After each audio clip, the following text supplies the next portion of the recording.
And my little helpers are all over me. Alright. Alright. This is what happens when I go outside.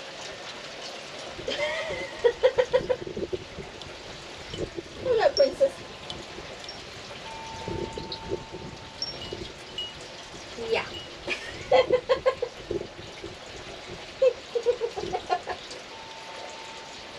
Fluffy, you want to get down?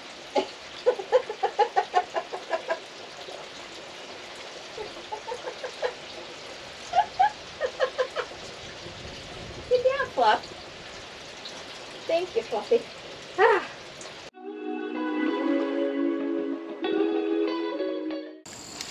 Hi everybody, welcome to Country Girl. My name's Kathy Jarvis, and today we're going to divide that large lily, water lily, it's a hardy water lily that we got out of the goldfish pond last time. So let's get started. I've got a cat climbing up my leg. How sweet. Ouch, ouch, ouch, ouch, ouch, ouch. Make your appearance. Okay, here she is. He is. Always getting close to feeding time, he says. Okay, let's get working on this water lily. Now, last time I divided the smaller one, I made a mistake of doing it in my sink. Clogged it completely up. My husband had to turn it upside down and disassemble the drain and everything. So this time, I'm just going to do it in the wagon and put the clean ones in the water inside the utility sink. So what we're going to do is get rid of all the excess dirt, algae, and everything that's around it. Get all that off. We want to keep the crown. We want to try not to damage any of these little starts. Back here on the back end where the roots are, we can clean that off completely. Get as much of that gunk off of it as possible. Be very careful around the growing tip.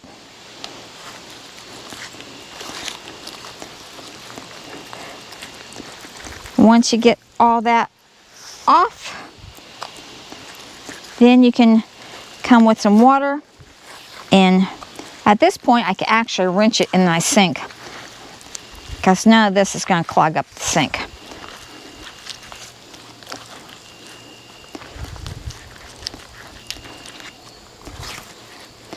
Try to keep as many of the long roots as you can. Try to keep them moist. You don't want them to dry out. Not completely anyway. And then give them a rinse.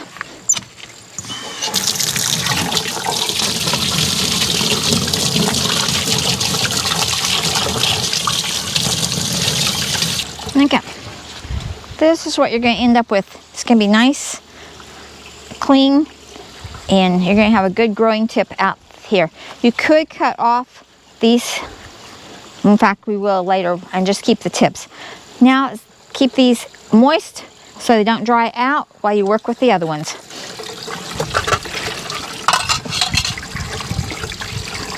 And we'll just add some water in the sink and leave them set. And you continue that until you get them all clean. And it doesn't matter how small, like this is a real small one, but it's good enough to grow.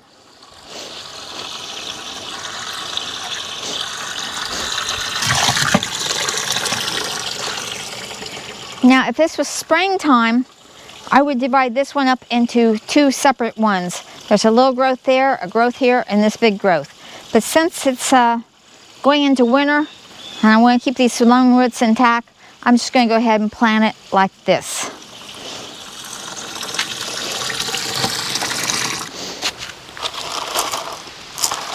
Now the way I like to plant mine is I'll put them in, this pot's kind of small, but I'm running out of pots. I didn't think this was going to be that much to, but what you do is put the cut in up against the pot here, and you let this come up at a 45-degree angle, and then you fill this in with clay or clay cat litter, which is my preferred thing, is to use the cat litter. So you pour that all around. You do not get any around the crown here. And then after you're done with that, you top it off with your larger gravel to keep it from floating up to the top. Now I would do that for this right now, but I just used all the cat litter in the cat litter box because I got 2 more cats that go into the vet to get spayed. So I'm going to have to keep these in water until I get to town to get more cat food. Not cat food, but cat litter. But that is how you plant them. And of course this is kind of a small container, but I'm hoping that they make it through the winter and I can actually sell some of them. And it'll be so easy to just pick them up out of the water with the hanging basket. And then once you get them potted up, you take them and put them into your water, into your pond, 2 to 3 inches deep until they start to grow in the springtime. Right now, you put them down, if you're going to leave them out in the winter, you put them down below where the ice freezes. It's because you don't want them to freeze.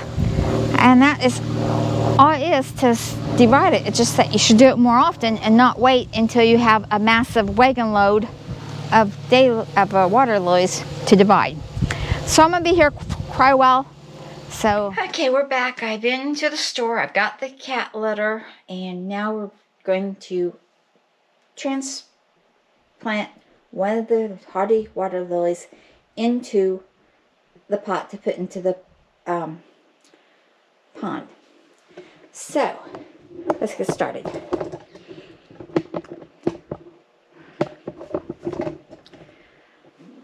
We're in the basement right now because that's where I put them out for the time being. But what we need is a container. Now it needs to be fairly flat. Doesn't have to be too deep.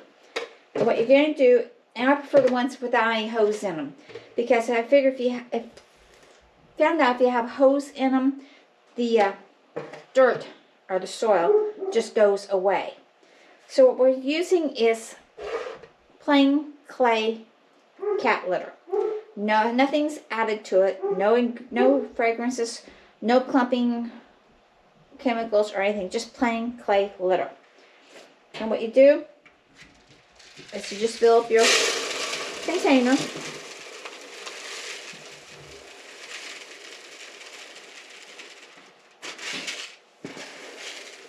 I like to fill about 3/4 of the way full. And then I'm going to grab one of these smaller lilies, and you'll notice that it has a end that has the plant growing out of it, and you have an end here where the root's at. What you do is you place the root in up against the side of your container at a 45-degree angle. That's like this. Set it up there. You get the root so it's spread out. You cover the root.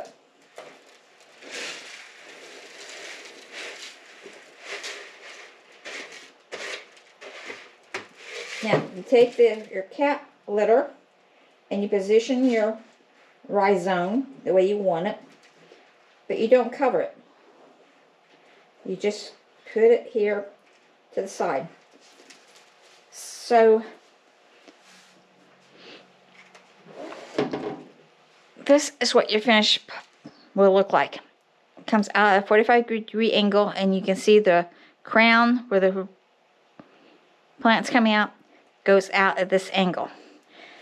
Now you could leave it like it is and just put it in water, but I find it's best to put some either aquarium gravel or pea gravel on top of it, and this will help keep the fish from nibbling and trying to get into the dirt, And it will also keep, the weight will help keep the plant in location.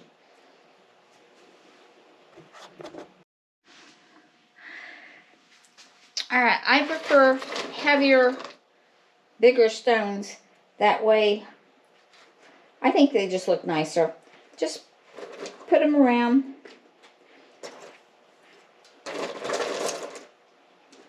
Just a single layer, that's all you need. Just enough to keep the fish from showing any interest in the dirt. Like I said, it'll also help keep the dirt down in place. Help keep your rhizome in.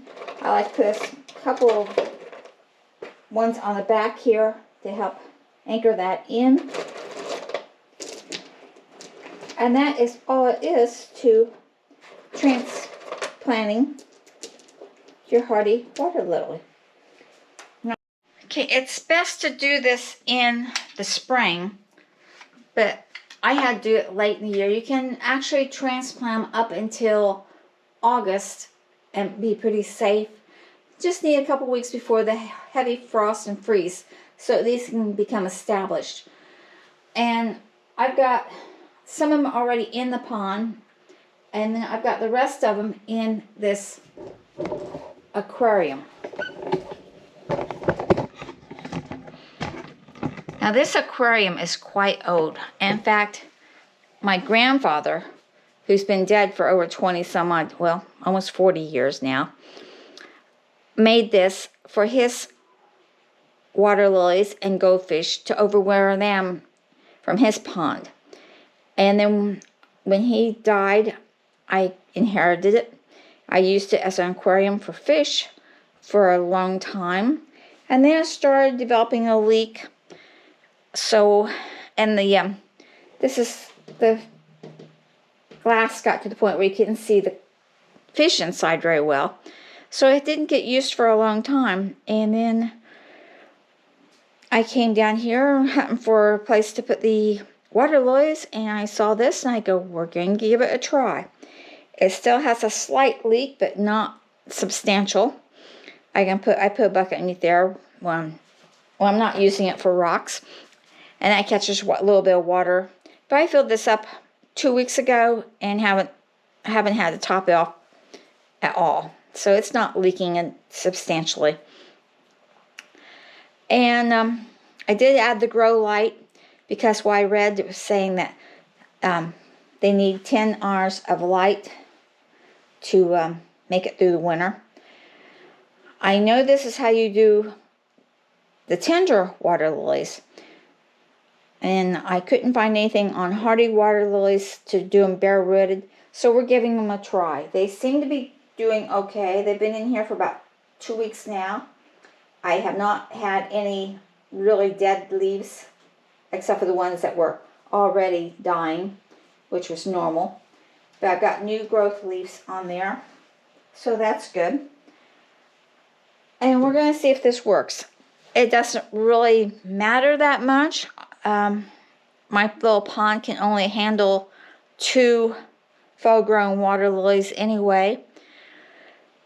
So I'm just hoping to get a few overwintered, and then next year they'll be able to overwinter in the pond without any problem.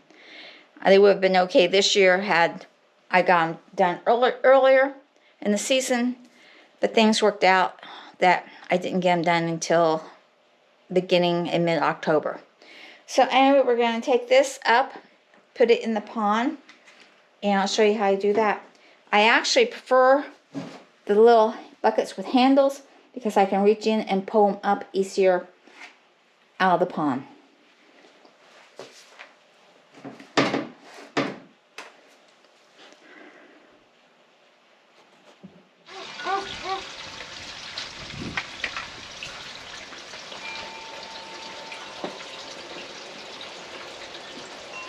Now, if it was springtime, I would be putting this on the edge of the on the lip here and let them grow a little bit before putting them down into the deep. But since it is going to be getting colder, I'm just going to go ahead and lower it all the way down to the bottom.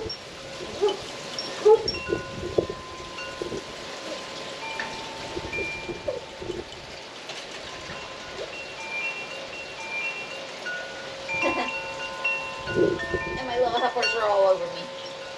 Alright. Alright. This is what happens when I go outside.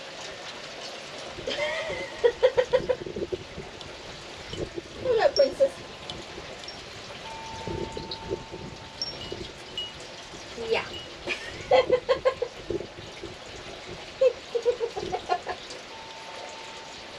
Fluffy, you want to get down?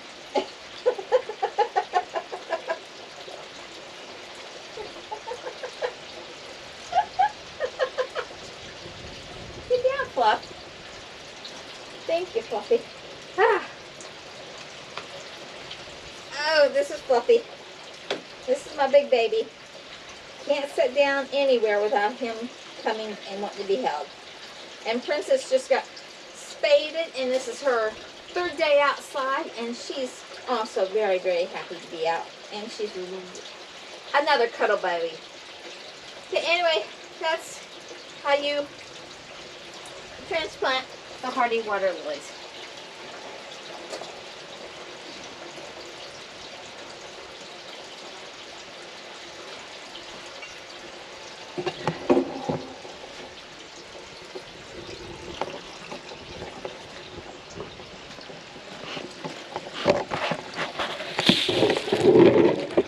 Now, the ones on this end have been in here for about 2 weeks. You can notice that there's little green leaves on them. This is normal for this time of year. They don't make big leaves at this point. They make little ones that still feed the tubular. But right now they're basically working on putting down roots and growing that tubular a little bit longer for winter.